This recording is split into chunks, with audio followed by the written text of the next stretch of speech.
Emi Konita ibu Raffi Ahmad tergolek lemas di RS. Nisha Ahmad minta doa warganet. Emi Konita ibu Raffi Ahmad tergolek lemas di rumah sakit. RS, Nisha Ahmad minta doa agar operasi ibundanya berjalan lancar. Kabar kurang menyenangkan menimpa keluarga Raffi Ahmad. Pasalnya, Emi Konita ibu dari Raffi Ahmad tengah mengalami kondisi yang kurang baik. Emi Konita kini sedang dirawat di sebuah rumah sakit di Jakarta. Raffi Ahmad sampai saat ini belum mengungkapkan penyakit apa yang diidap ibundanya.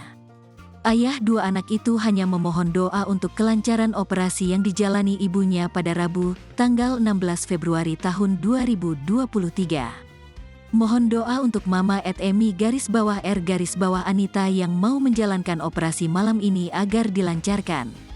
Amin ya Allah. Tulis Raffi dikutip tribunstyle.com dari akun Instagram, Kamis, tanggal 16 Februari tahun 2023. Suami Nagita Slavina ini juga mengunggah detik-detik menjelang ibunya masuk ke ruang operasi. Dalam momen itu, terdengar suara perawat yang menenangkan Mama Emi yang sudah lengkap mengenakan pakaian operasi.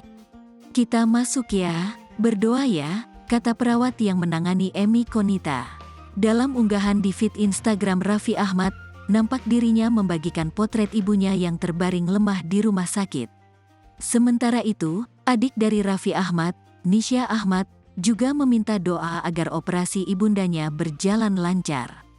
Dalam foto, Nisha terlihat membagikan potret selfie bersama ibunya.